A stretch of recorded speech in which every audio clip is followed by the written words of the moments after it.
Nama kerennya generasi stroberi. Stroberi itu cakep di luar, indah, cantik. Kita lihat stroberi. Tapi stroberi yang matang disentil dikit penyek. Betul ya? Kadang rasanya tidak seindah warnanya. Bisa asem, acem kata orang. Nah, disebut generasi stroberi ini karena gampang sekali rusak. Tidak bisa kita marah-marahin.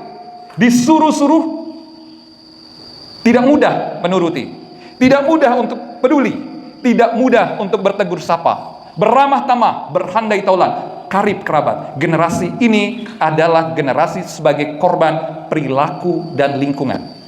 Salah satunya tadi teknologi transitional effect. Transisi dari teknologi yang semua memanjakan, muncul gaya hidup yang namanya sedentary lifestyle. Sedentary lifestyle ini gaya kaum rebahan.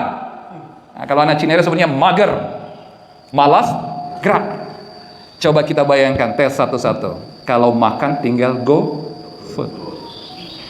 Kalau nonton tinggal Netflix, YouTube, macem-macem. Kalau main tinggal nge-game. Kalau mau belajar tinggal nge-zoom. Apa-apa di dalam rumah, apa-apa di dalam kamar. Generasi ini disebut generasi mager, malas, gerak.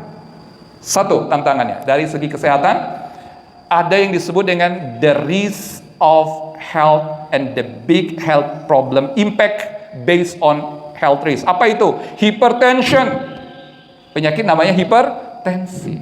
Diabetic, penyakit yang namanya diabetes. Penyakit gula, bukan lagi pada dewasa apalagi lansia, anak-anak ini mengalami laju kenaikan kasus diabetik pada anak itu eksponensial, luar biasa Bapak Ibu sekalian.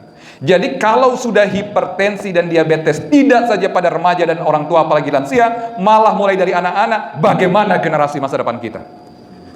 Bagaimana kita menciptakan generasi seperti Tariq bin Ziyad, Muhammad Al-Fatih, apalagi mengikuti ala sahabat, tabi'in, tabi'in.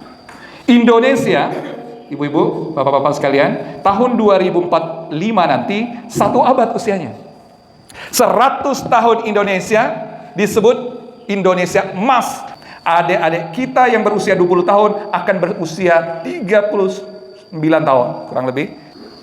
1 abad Indonesia. Cita-cita Indonesia mau menjadi negara maju, mandiri dan berdaulat penuh tahun 2045. Hanya berjarak 19 tahun dari sekarang.